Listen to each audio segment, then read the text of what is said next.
Dylan. And I'm Keon. This is Trust Your Doctor, that podcast where we prepared for this episode as much as the writers did, because this week we're talking the 11th Doctor, all things 11th Doctor. We're talking Matt Smith. We're talking that weird pirate outfit that they considered putting him in that they didn't put him in.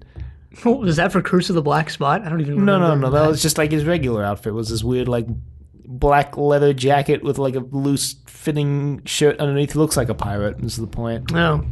We probably discussed that in the 11th hour, but I completely forgot about that. We're talking Stephen Moffat. We're talking scripts. We're talking everything. This is your comprehensive 11th Doctor retrospective. Trying to really play it up here so you can be disappointed when it actually hits you. Trying to not explicitly mention that we didn't read or listen to anything for this like we normally do, and actually prepared nothing. And yeah, well, life gets in the way sometimes. Especially in your 249 episodes into a weekly podcast. That's only missed, 1 week? Yeah, but we released 2 episodes the week after that to make up for it, so... I should just change our thing on Twitter to be, the most consistent Doctor Who podcast of all time. Because I think we are. Yes, well... Whether that's... we've had to record at some pretty creative times to make that work, though. Yeah. Yeah, we have. Shout out to that one time we finished at 1 in the morning. Woo! Or that other time not too long ago where we finished at 11 at night. You mean literally a week ago? Yeah. Perfect for the 11th Doctor. That's what we should have done that for the entire run is start the first Doctor episodes at 1 a.m. Second Doctor episodes 1 a.m.? At 2, yep. You couldn't go for the reasonable choice, which is 1 p.m. No. And that would incorporate the time travel thing into this podcast. So as it goes on, the 13th Doctor, just restart. Let's just keep military looping around. Time. Now we're at 1 p.m. Yeah. Well, thanks. I hate it. Well, it's too late to start now. Yes. Well, 11th Doctor first. So we actually do have a list of things that we're going to talk about, starting with our new running gag, the newest running gag on Trust Your Doctor. Stephen Moffat does Russell T. Oh, yeah. You looked so confused, like you didn't know what I was going to say, but we just discussed this 10 minutes ago. I put my notes away, and I wrote my notes in the wrong order of how we're going to do this, because when we flipped them around, I didn't switch my notes around. I thought... Okay. I just did it in my head. I just did the work in my head. The answer was there, but I didn't get credit for showing my work. Apparently. All right. Yeah, Stephen Moffat does Russell T. I know this is something we've touched on week after week, but people always like to talk about how much Stephen Moffat changed the show and how much he took it in his own direction. That's partially true, but not wholly. Yeah, I would agree with that. I mean, I have to wonder how much of that is just down to the visuals. If the Stephen Moffat era looked like the Russell T era, would people actually come in here and be like, Stephen Moffat is so much different? I think a lot of it is a shortcut that people see the visuals because the TARDIS is a deeper blue and everything just feels higher budget and there's more CG, right? If it had been shot like the Russell T era, I don't think people would actually be able to pick out a difference. It'd be similar to Third Doctor to Fourth Doctor classic show. There's a difference there, but how big is it really? Well, that's my question for what you're bringing up is when people bring up this difference, I guess, I'm not even thinking from a visual standpoint. You bring it for me I don't know, I don't think that how the way the show looks is all that different. I feel like most people would disagree with you on that. In fact, I think nearly everybody agrees that the show looks different, that it's just more Hollywood, I guess is the word, whatever that means. Sure. When you put it like that, all right. And you don't get those, you don't get villain or monsters like the Absorbalov. You don't get monsters like the Slitheen. All right, but you don't get Absorbalov... it was designed by a kid, but... Yeah. But, you don't get the like a lot of the silliness is gone. And I Yeah. think that like that's a more major difference in my mind. I think the silliness is replaced with faux silliness, though. Like, the silliness of the actual show is replaced with the 11th Doctor being silly, but the 11th Doctor's not really being silly. He's just, like, acting. We'll talk about that in just a bit. Sure.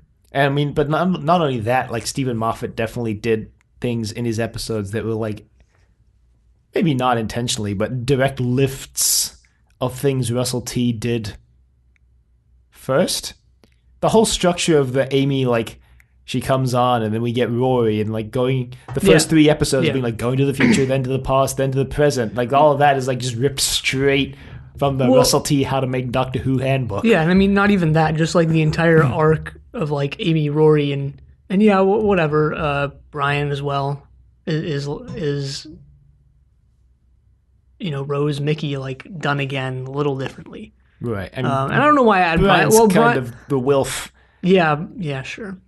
When we get to the end like of Clara, Jackie, maybe when we get to the end of Clara, it's going to be another like Stephen Moffat does Russell T thing. And be like, oh, Clara's just ripped out of the Stephen Moffat How to Write Donna playbook. Oh boy, is she gonna get like owned by the forces of nature like Donna did? Donna wasn't owned by the forces of nature. Just like the powers that be, or like just the universe, like having it in for Donna and making her life like miserable, unbeknownst to her, I guess. But like, man, that's gonna suck. Clara's my favorite companion, pretty much by far. Yeah, well, as I said last week, Series 8 will do a real admirable job of trying to get you to just really hate Clara. But if you can stick it out, then you get Season 9, it'll be good again. No spoilers. Yeah, but I mean, the biggest thing in my mind is not the sort of visual take on the Russell T era, but the time travel type stuff. Because really, like, a lot of this feels super similar. I do like that smooth transition into, like, topic 2. Yeah, it was smooth until you pointed it out. A lot of this feels very similar, or, like, just done again.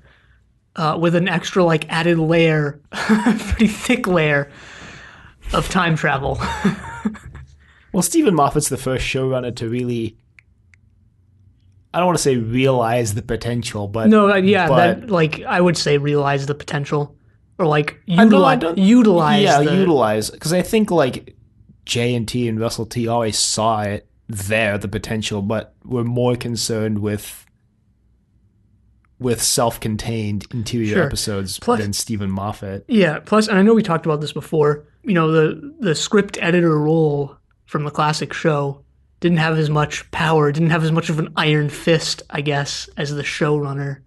Well, the producer was kind of the one calling the shots in the classic show, and, again, like, I'd say J&T realized, or at least recognized the power of time travel, because the whole freaking Trial of a Time Lord arc where he meets Mel out of order, like, that was a whole big thing, right? And plus, I mean, you also have writers like Pip and Jane Baker who had never watched the show before. And I'm sure that, like, that's just the two, or I guess the writing pair that I know of that had never watched Doctor Who before. But, like, I'm sure there are other... easy to make fun of. I'm sure there are other writers for the classic show who had never watched an episode before writing for the show. And there were people in the reboot who did that as well. Didn't Neil Cross not... Was it Neil Cross? Oh. The guy who wrote Hyde? Yeah, but Neil Cross had watched the show before, right? I seem to remember that... Pip and Jane Baker had never watched Doctor Who. I seem to remember there being a writer that we talked about this season that hadn't watched the show before. It might have been Neil Cross. I don't remember, honestly. But maybe I'm just pointing out Pip and Jane Baker's because, like, all right, they're... Yeah, they're... yeah. Wow, solid. I mean, when your Doctor Who resume is Terror of the Vervoids, the 2 Ronnie stories... Okay, but Terror of the Vervoids was pretty good. Yeah, but as you mentioned before we started recording, it's like pretty good isn't good or great. No, but also how much of that was actually Pip and Jane and how much of that was like... It was Pip and Jane, like, it was. It was, man. Was everybody else cleaning up their work?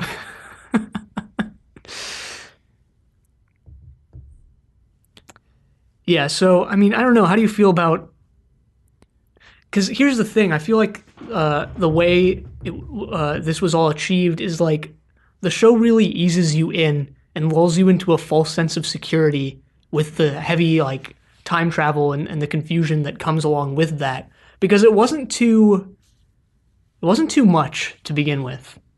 And then like they slowly built up this thing of we're gonna get more and more confused. I mean, all right, Blink was sort of a fish out of water with the 10th Doctor, but like they Right. slowly ease you into like, all right, we're building it up more and more. There's gonna Yeah, but be then we got more. Good Man Goes to War, and that was like the first one that was like really obvious. And Yeah, then Series 7 was just like, yeah. Well, it really does feel like in Series 5, there was some restraint around this, yeah, and then it's like, all right, Series 6 and 7, we're going all in. fly off the handle. Yeah, I mean, like I said before we started the era, I think that there's definitely a point where Stephen Moffat just throws all caution to the wind. He's like, let's just do whatever. And I think that point is Series 7. But, continuing forward, I think he realizes that he needs to show more restraint and use it more sparingly. Partially because I think, in my personal opinion, I like the time travel stuff, but I think it's more effective as a plot device when it's used sparingly. yeah, for Like sure. if it's coming in every week, like Series 7 wasn't every week, but it was like with the whole Clara thing, we had like 2 episodes in a row where he was crisscrossing Clara's timeline. Then we got Name of the Doctor, which was she goes into his time stream, and then we get Day of the Doctor, where we've got like the Doctors crossing parallel timelines, and then we've got Time of the Doctor, where he spends 900 years on this one planet fighting, and it's like it's just too much in a short amount of time. Yeah, true.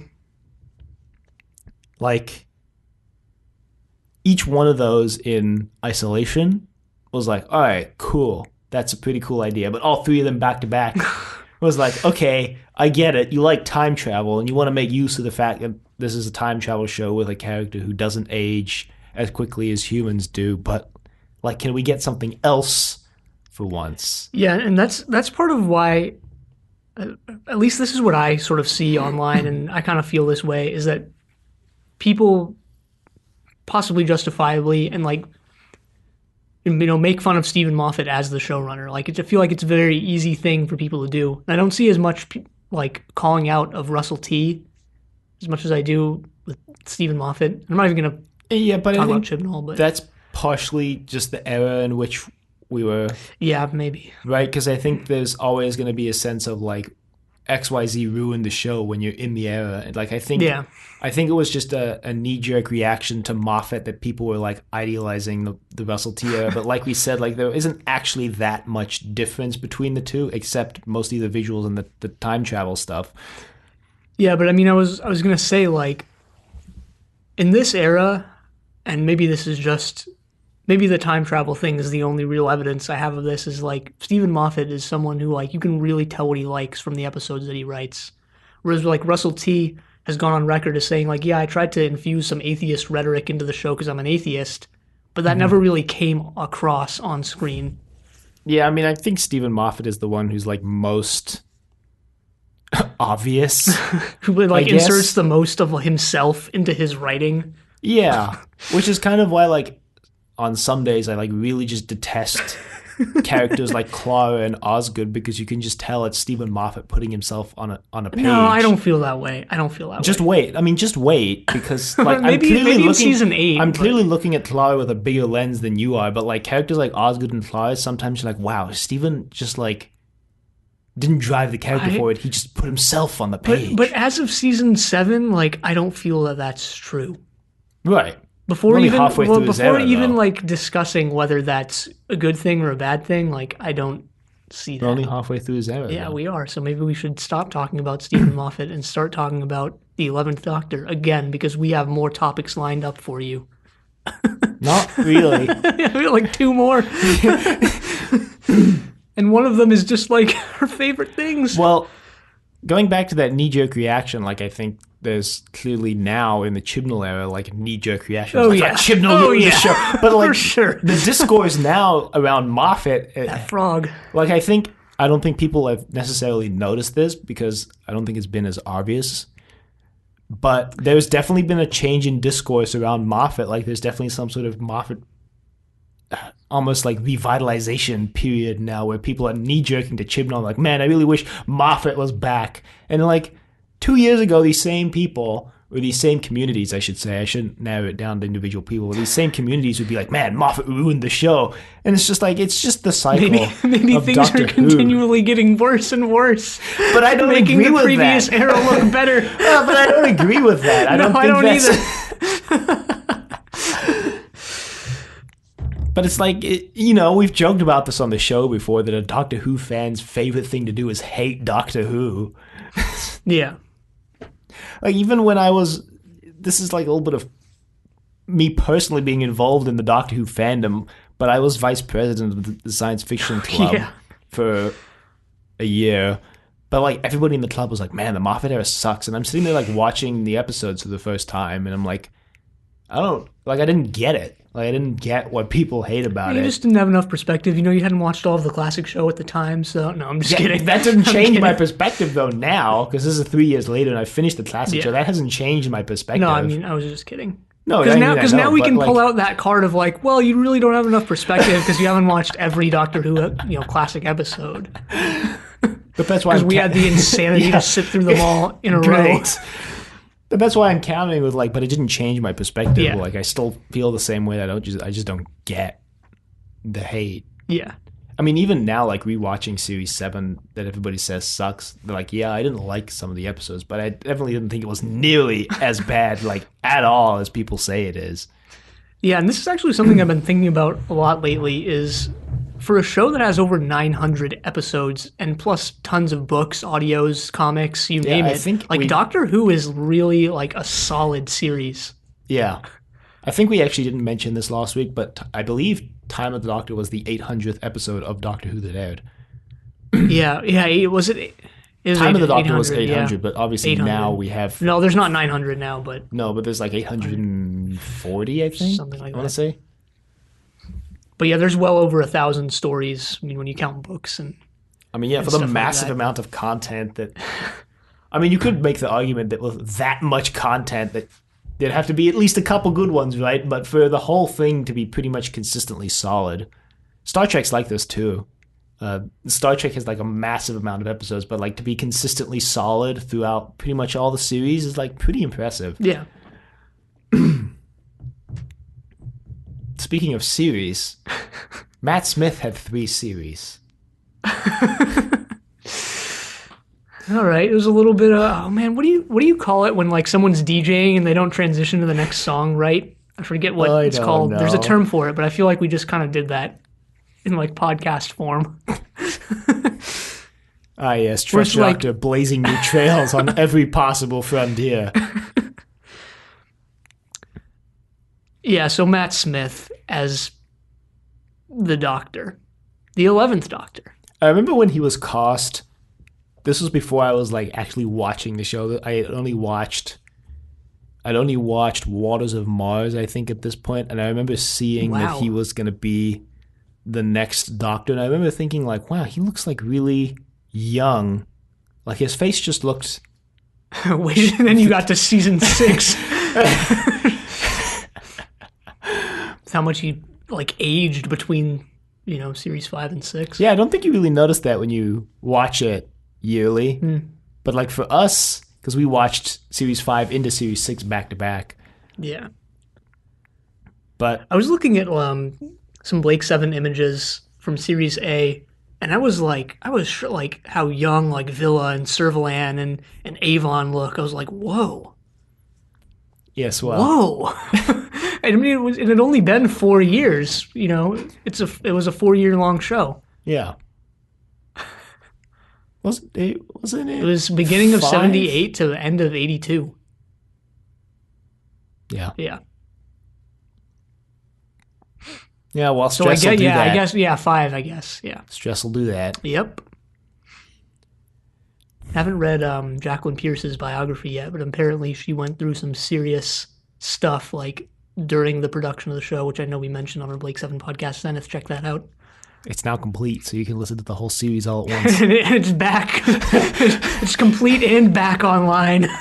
I don't think a lot of people know that I totally nuked it from the internet accidentally for, like, about a month. We didn't know until... I didn't know until a week later. It was like 4 days or something like that. But anyway, back on track. Matt Smith. What were you saying about him being cast? I just remember thinking he looked really young, and he was. Yeah, I mean, he's was the really second young. youngest Doctor to be cast. Besides Peter Davison, I yeah, think. and he looks younger than Peter Davison. I always forget that Davison was the youngest because he looked a little older than what? Like, he was 27, 28 when he was cast. Yeah. Yeah. Like even David Tennant, I think, looks younger than. Whatever, we don't have to get into that. How young they look, but I don't know. I think it was. I mean, that again goes back to Stephen Moffat just pulling from the Russell T. How to Write Doctor Who playbook, because back to back, the 10th and 11th Doctors don't immediately seem too different. And I was pretty surprised. Like, I know going into it, you were like, he's a pretty dark Doctor, like, so just prepare yourself. And then I was like, all right, but he's kind of the same as David Tennant. And then like now I'm like, no, he wasn't. Yeah, he did a lot of things in there that are extremely questionable that we'll get to in a second. But yeah. Like as far as playing himself, kind of like Tom Baker. Yeah, there's an element of Matt Smith mixing, I think, like the 10th Doctor with the 4th Doctor with the 2nd Doctor to create... With the 7th Doctor. Which we'll get into in a minute. To create his portrayal of the 11th Doctor. And it's interesting that he pulled from the 7th Doctor because I think Sylvester McCoy, too, pulled a little bit from Patrick Troughton. Plus 7? Oh, shoot. Wow. This runs deeper than we thought. This is a decades-old conspiracy. Oh man, what if there probably is like out there just like numerology around Doctor Who of like this has all been planned since r/Doctor Who conspiracies. Is that a thing? I don't know. I don't go on. I mean, I'm not going to look it up because I don't go on. Because remember, Reddit. the show's created from historical archive recordings of this podcast by people who went back in time. Means all the numerology is true. God. As far as we say it. I enjoyed watching his portrayal, though. Yeah. There weren't a lot of moments where I was like, oh, that's Matt Smith and not the 11th Doctor. No, but it's like, we were talking about before recording is like, would episodes like The Lodger have had a soccer scene if it was anyone other than Matt Smith? And I don't know. Well, we can't say... For sure. Yes, for sure, but we can't say no for sure either. Yeah. But it's like something that makes you wonder, because Matt Smith, if you don't know, was going to become a soccer player. Wanted to, yeah. I think. Something derailed that, and he became an actor instead. Yeah. I know we made that joke, but it's like, darn, guess I'll just become a famous actor instead of a famous athlete. Oh, darn. I enjoyed also picking through his portrayal to pick out all those moments where he was just pretending to be really lighthearted and corny, but actually he was like dealing with some serious demons. Dealing with serious PTSD demons. I mean, the 11th Doctor is like by far the one who was like most affected by the end of the Time War, weirdly enough. Yeah. Because he's like, of the ones we've watched so far, the one most far removed from it. Well, it's probably because he tried to suppress it more than any other Doctor. That's true. That's true. The 9th and 10th Doctors were like, they faced that kind of thing head on. They're like, yeah, I killed all the Time Lords, but like I'm trying to be a better person now. But like the 11th Doctor was like, I killed all the Time Lords. Oh God, better tell no one. And then he used it as like a power play against, for example, House and Doctor's wife was like, fear me, I killed them all. Forgot about that. Dick measuring contest with House. How many Time Lords did you kill? Oh, 2? Child's play. Try 2 trillion. Yeah. I don't know if it was in the trillions. It was probably more than the billions. I mean, it was just in the billions for kids, wasn't it? Like in Day of the Doctor, wasn't there like 2 billion just kids? Did they mention that? Yeah, because in the scene where the War Doctor's like, do you ever count how many kids were on Gallifrey the day you did it? And then the 11th Doctor was like, yeah, it doesn't matter. The 10th Doctor was like, it was 2.47 billion. Did you forget? And he's like, yeah, it doesn't matter. Huh. And that was where the 10th Doctor being the man who regrets and the 11th Doctor being the man who forgets comes from. And the Time War will continue to play a part in the 12th Doctor's era, but like I said, in a different way. I think we're going to see, as a preview, looking ahead, the 12th Doctor is someone who is the first Doctor who actually remembers he saved Gallifrey and didn't destroy it. and who actually goes back and questions like all the things he did in the name of like The Doctor. like all the things that the 11th Doctor basically did. Where he's like, I killed all the Time Lords, so this is justified. The 12th Doctor comes in and he's like, sorry to think that wasn't really justified because I didn't kill the Time Lords. But yeah, definitely I think the darkest Doctor so far, even more so than the 7th. Yeah, I think so. And I'm surprised that a lot of people seem to just kind of brush it aside or look past it, or whether that's like intentionally they're ignoring it or they just aren't picking up on it. I don't know, you know. But the 11th Doctor's coming in, you're like threatening House because he killed all the Time Lords, committing genocide, and a good man goes to war. Right. And just like numerous other things that we've mentioned throughout our episodes, lying to his companions through his teeth. Repeatedly. Like almost manipulating Clara Yeah. into going with him. Yeah, and that's sort of a take on the 7th Doctor manipulating Ace. Yeah, but the thing about that was he was trying to make Ace, I wouldn't say a better person, but if they had followed through on the next season with the whole plan for Ace becoming a Time Lord, it would have like pulled together like he had a plan where he wanted Ace to be better than he was. The 11th Doctor's just stringing along Clara because he wants the companion. Yeah, I mean, but even like the instance with the 7th Doctor, like in the Curse of Fenric, when he has his whole big like reveal of what he's doing, I was like, whoa. Well, there was also no precedent for that at the time. Yeah, but again, the other thing is that in Curse of Fenric, at least the 7th Doctor goes to Ace like, yeah, I had to break your trust in me because your trust in me was keeping Fenric alive. Like when the 11th Doctor did the same thing in the God Complex and Amy was like, I get it, you were just breaking your trust in me. And he was like, yeah, that's what I was doing. Yeah. Right? Like there's like a pretty stark difference between their reactions in those two episodes. And I think those two, or I guess stories, since Curse of Fenric is a serial, are similar in composition and structure. Yeah. But speaking of stories and episodes and companions... And structure?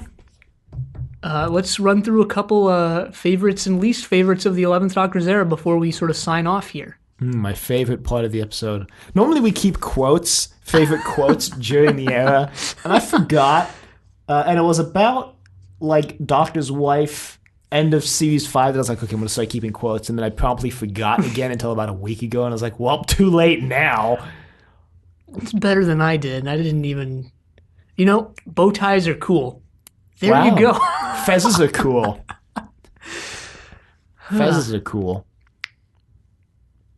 Well, I guess we're going to start with favorite and least favorite companion, but let's start with least favorite so we can end on the positive ones here. Get the negative out of the way. Amy. Yeah, I think we're in unanimous agreement here that it's Amy.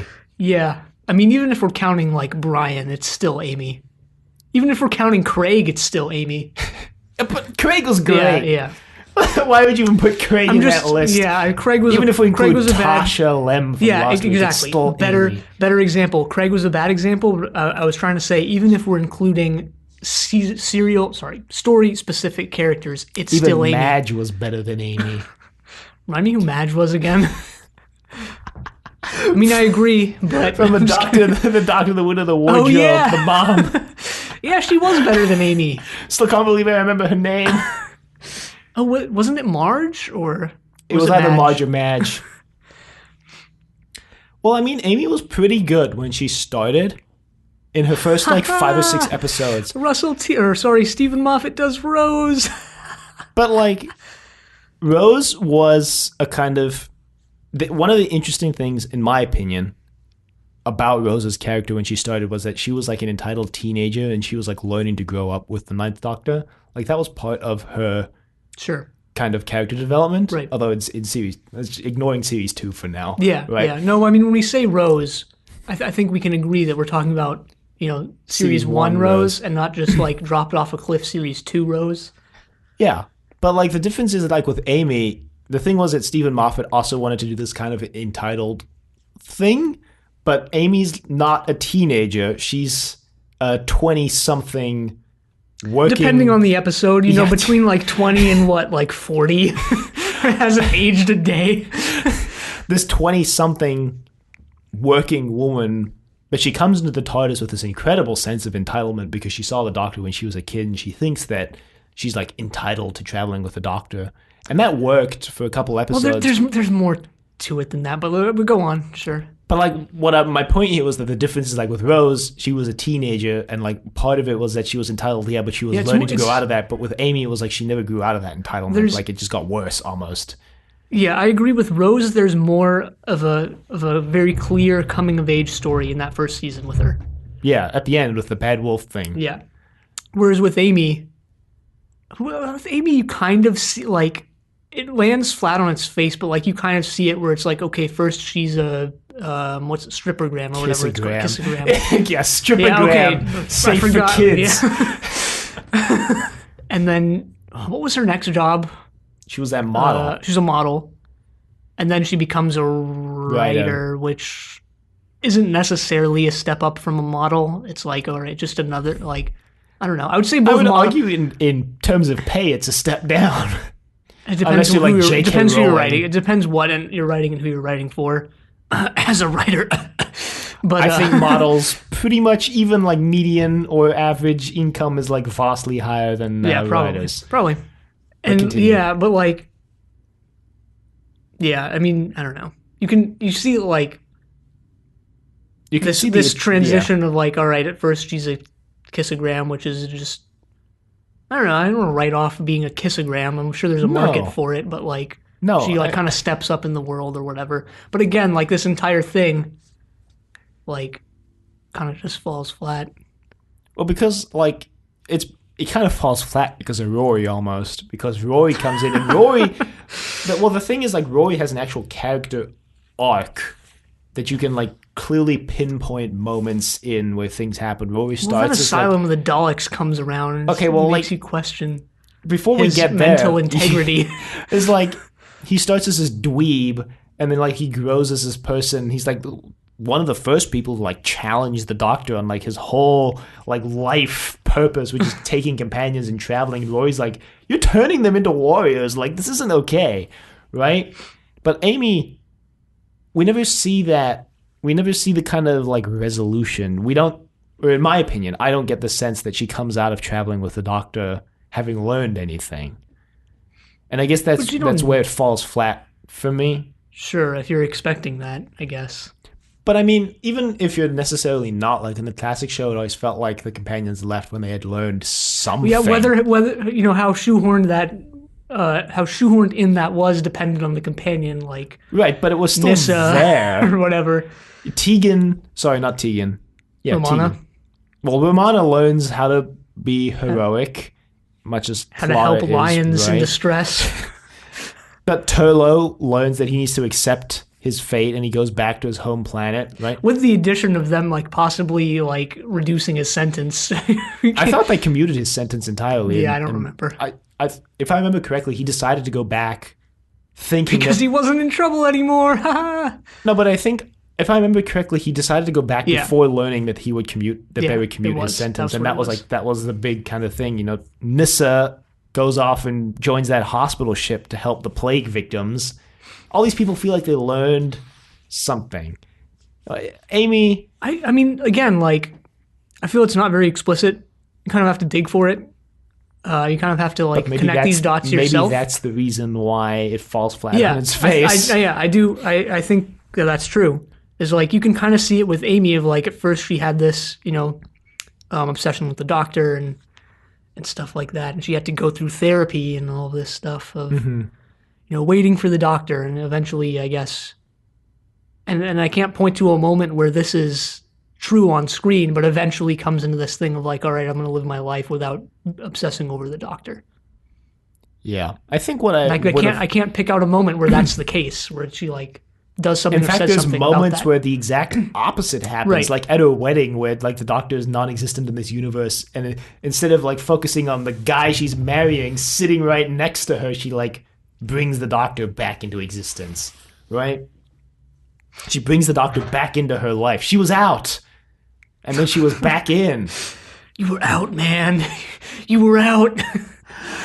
I guess I was expecting a scene where she like confronts the Doctor for abandoning her, and then like there's actual consequences to that because we would word again. Well, we would always get like Remember, they can be rewritten. But that requires them to happen in the first place. But you know what I'm saying, right? We always got these scenes where Amy would call out the doctor like, you left me, but then there was no fallout from that. They just brushed it aside, and Amy was okay with it, and the doctor was okay with it, and it was that. There was never like, I'm trying to think now with like Martha, she was like, I'm just like a rebound for you, and because of that, I'm leaving. Like the consequence was, I'm leaving. But with Amy, I don't know. But enough negativity. Let's move on to our favorite companions. I mean, there's like not really a choice here because we ruled out Amy, and then there's Rory or Clara. So, well, for me, it's definitely Clara. Like I said last week, I was considering Rory. I just feel that Clara is. I know this is kind of a lame reason too, but like, man, she's pretty heroic in a way that most of the other companions throughout the history of the show have not been. Until maybe their like last moment. Well, I think she's the most independent companion, I think, by far. Mm-hmm. I think a lot of the classic series companions were, whether intentionally or not, like dependent on the Doctor in some way. And I think that continued through the reboot. Although Rose was kind of the first one who, like, when she had the bad wolf moment, kind of broke out of that mold. Yeah. Man, every time, like, every episode we mention Rose, I just think back to, like, how good that first series was. And like it was. That's probably, I mean, next to, I think 7 is my favorite of the new series, but like 1 is up there. Like they nailed it right out of the gate, and then they kind of just... Definitely put 7 at the bottom for me. But I think that Clara reminds me in many ways of Martha being just... It is kind of Stephen Moffat does Martha, right? She does come in, and there's like the indication that there may or may not be a romance between her and the Doctor. Oh, yeah. Yeah, sure. They downplay that, though. I mean, if there was more of an explicit romance, Clara would definitely not be my favorite companion. I don't want to spoil next week, but like a big plot point of next week is that she's like doesn't accept the 12th Doctor because he doesn't look like the 11th, and he goes, I'm not your boyfriend, but I'm still the Doctor. And he has to just basically straight up tell her that he's like, there's nothing going to happen between us now, and you can accept that or you can walk away. And then she like, this is the start of the, let's see if Moffat can get you to hate Clara, because she kind of just doesn't respond to that. Well, I'll have to see. But I know you chose... Well, I chose Clara as well. I said, I thought you chose Rory. I just said I was considering Rory, but then you were like, we have to consider Rory and Amy as a duo. Which I don't think is necessarily well, I mean, true. I didn't mean like you have to do this. Like we're not like this is what we're going with on recording. I like them equally. I would say I enjoyed Rory's character arc more, and I have difficulty just saying, "Oh, Clara's my favorite" now because Clara's story's not done yet, and opinions can change. Opinions can be rewritten as long as you do it well. Yeah. Yeah. Just, I mean, the companion selection of this era, of this Doctor, really was pretty weak. Yeah, it was, but that's partially because Moffat decided to keep Amy and Rory around for a pretty long time. Amount of time, yeah. But anyway, I think next we have favorite and least favorite story. Yeah, so starting off with least favorite story. I'll go first. Asylum of the Daleks. Yeah, and mine's the same, so we can kind of just reiterate what we said in that episode in a shorter format, I guess. I just think it had a lot of interesting ideas, and all of them were executed in like the worst way possible. Yeah, I seem to remember, we discussed this thing where it's like, it's very drawn out. The main conflict is they have to infiltrate the thing with this. I don't even remember, actually. They have to infiltrate the Dalek asylum because there's a Dalek going crazy, and that's the Clara Dalek. And there's also the ship that crashed, and the thing was like if the shields were down so the ship could crash, the crazy Daleks could get out. And so they wanted the Doctor to go down and like put the shields back up or whatever, but then they blow up the planet anyway, so it doesn't really matter. I read, this was like a week ago, I read someone pointed out something really important that we missed in that episode, that the Daleks, like, whole point about setting the Doctor down instead of just blowing up the planet to avoid them getting out was like Daleks don't destroy other Daleks or whatever. But then at the end of the episode, they blow up the planet anyway. And it's like, okay. So, what was the point? All right. But I Yeah, mean, and I mean the visually like the sets and stuff were meh. They were bland. They were also the whole uninteresting. Amy and Rory divorce subplot was like just nonsense, in my Yeah. opinion. And I And they elaborated. resolve it like 2 minutes after it's Yeah, brought up. yeah. And we don't even get why it's in the show and or like why they're going through that in the first place. That's from the mini episodes that preceded that episode. Well, we get it mentioned briefly that they like Amy, Rory wanted kids, but Amy can't have kids. But like as I said in that episode, there are like millions of ways to resolve this. Like you can adopt a kid, or you've already literally had a kid. And then like also the whole divorce thing could have just been solved with communication because Amy's like, I let you go because I know you wanted kids, and Rory's like, I would love you no matter what. The not having kids wasn't something that even made me upset. You're just pushing me away for no reason. And it's Okay, like, yeah, let's just move on past the nonsense that sort of made up well, the this one thing I entire want to say is episode. that like there was never like in the Moffat era so far, the 11th Doctor era, there was never an There episode was no like Love and Monsters. There was yeah, no Fear Her. there was no For like sure. solid strikeout like Love and Monsters or Fear Her, but Asylum of the Dogs came pretty damn close. Like I haven't seen an episode with so many good concepts that save the episode, and all the concepts are just executed in like the worst way possible. Oh, that's going to come up again when we talk about villains of this era. Oh, it's going to come up again. Which will be in a minute, because let's get into our favorite episodes of the season. We'll start with you, since I said my Rings of least favorite Akaten. first. Rings of Akaten is my favorite episode of the new series of Doctor Who, and probably Is one of my anyone favorite Doctor Who surprised? stories of all time. Love Wow. that episode. There's so Wow. much going on, and it all just lands. It didn't land for me, but I'm not even going to say more about it. because you fear God, if you I don't say wanna something, it could weaken your position. No, well, I mean, I'm not trying to convince any. I know people dislike that episode, so I don't have to convince anyone to like it or anything Yeah. like that. But like, I know I don't even want to use this word, but like gushed about it a lot in the actual episode of it. But there's a lot of like interesting economic and ecological things going on in that episode. And I thought the sun was really cool, and just all around, just a cool episode. And getting Clara's backstory was pretty sweet.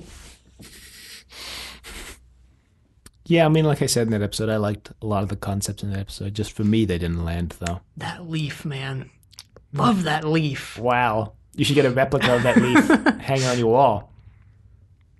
My favorite episode is Day of the Doctor. I put the Doctor's Wife originally, but then I realized Day of the solid Doctor choice. technically falls within this era. Yeah. So. It's technically an 11th Doctor episode. Yeah. Oh man, in the It's like calling the Five Doctors a Fifth Doctor episode, but well, in the Five-ish Doctors, I don't know what you would even call it, episode like thing. I think they call it a film. Yeah, at the beginning, there's a scene with Peter Davison and his kids watching the announcement for the 50th anniversary stuff, and Peter Davison's like, "Oh, they'll probably." His kids ask him if he's going to be in it, and he's like, "I don't know yet, but they'll for sure get more than one Doctor. Like that's for sure going to happen." And they're like, the kids are like, "So it might just be David Tennant and Matt Smith then?" And he's like, "Yeah, it could be." And they're like, "That would be awesome." And he just has this like blank look on his face. I think that blank look was Peter Davison acting, though. I mean, he was a pretty talented actor. Yeah. There's definitely some fusion of like, is this all an act? Is this real? And like, it's kind of both, like in that. But it's really cool. I would recommend watching it. Yeah, I just really like Day of the Doctor. Yeah, it's a really solid choice. That was it's been mentioned on Twitter recently. There's I forget what the account is, but someone's going through Doctor Who, I think in order or in like general, generally chronologically, and just asking people what they think of episodes. And Day of the Doctor is a pretty well liked one. I mean, it was almost an impossible episode to get right, and Stephen Moffat nailed it, so. Heck yeah. He gave us Asylum of the Dogs, but he also gave us Day of the Doctor. Should we move on to villains? Villains, yeah. I think our villain choices for both of these are the same.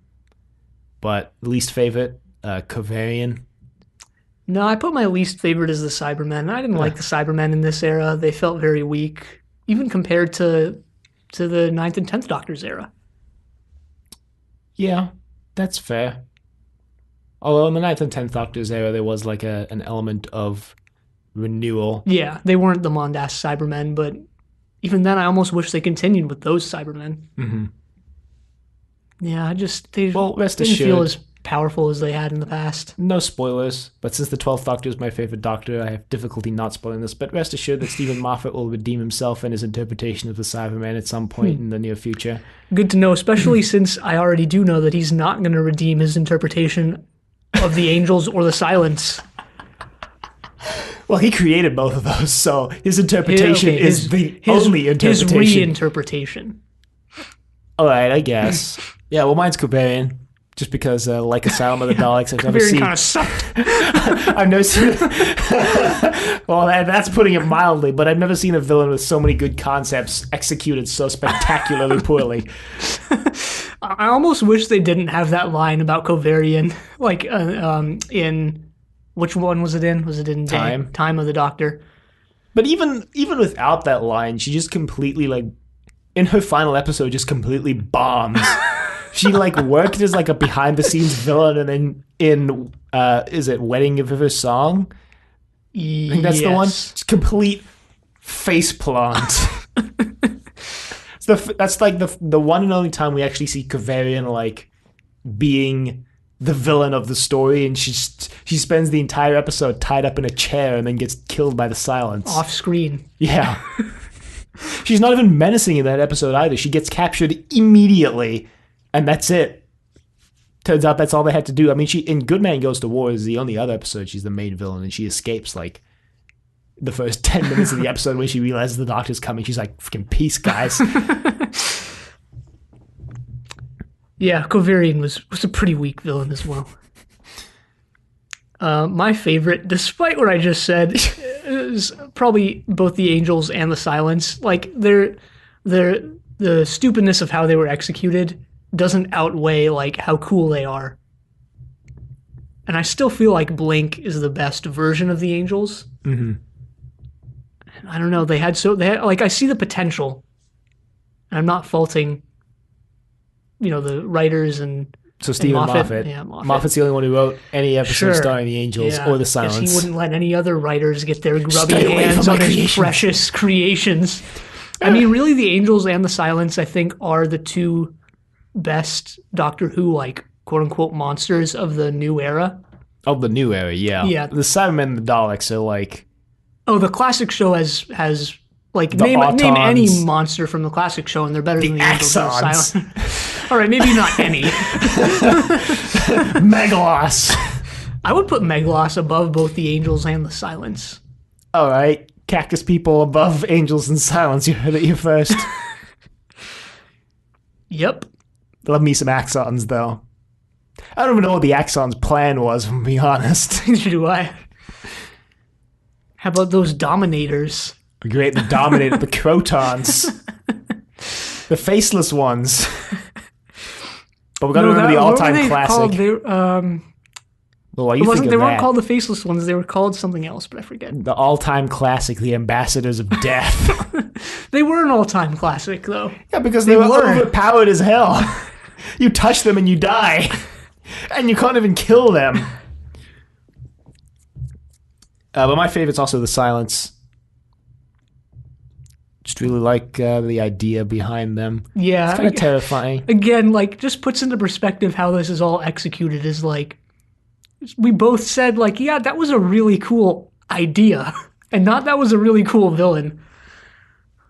I mean, yeah. Execution, I think, is like 50% of, like, everything in the least. But I think that just really underscores what the 11th Doctor's era was, is like really cool concepts, really not very cool execution. I mean, there were some moments of, like, really brilliant execution. Oh, yeah. I think the 11th Doctor himself was executed very well. I think everything around him was where it fell flat. It almost feels like he's existing in this show, and he's like... It almost feels like, if I look back on it, that Matt Smith and the 11th Doctor was kind of carrying this era up until... It's like up until Clara? I don't know. I wouldn't say up until Clara, because at least the first 3 or 4 Clara episodes were carried by him too. I mean, like Journey to the Center of the TARDIS, she just vanishes for half the episode. And Bells of St. John, too, she vanishes for half the episode as well. It's like a one-man play with just chaos going on around it. Chaos. Controlled chaos. And that brings us to the end of our list. And this retrospective. Should have said the Spoonheads were my favorite villain. Bells of St. John.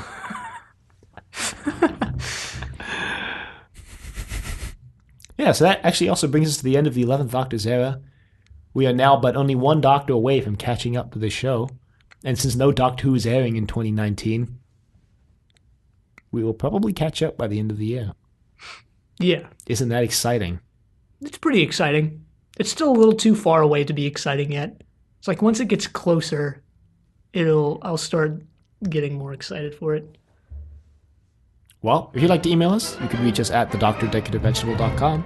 Questions, comments, concerns, angry rants, love letters, your thoughts, looking ahead to the 12th Doctor. My favorite, of course, as I've said multiple times. You can find us on YouTube at Trust Your Doctor, now up to date, because I realized I had been forgetting to upload to YouTube for like 2 months, so sorry about that to all our YouTube listeners, all 10 of you. Actually, I think we have like 50 subscribers on YouTube, so... That doesn't mean they listen, though. That's true. That's true.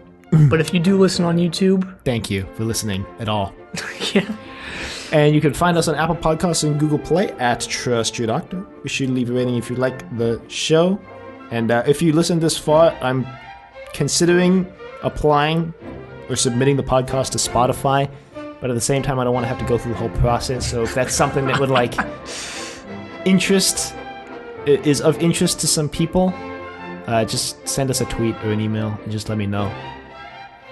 Because it's quite a process that's like more involved than the process I had to go through for iTunes and Google Play, and I'd have to go back through and make sure the RSS feeds in like the right format and all of that. And I mean, I'm willing to do it. I just want to know if there's interest out there. There's always SoundCloud.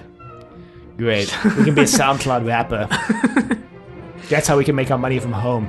SoundCloud rapping. That's already how I make my money from home. Right. No. If you want to see Keon's SoundCloud, go to soundcloud.com/counterfeit signature. It's your rapper name. Counterfeit signature.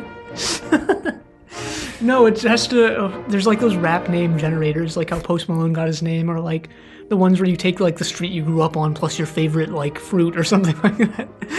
Wow. Mine would suck if I did that. Anyways.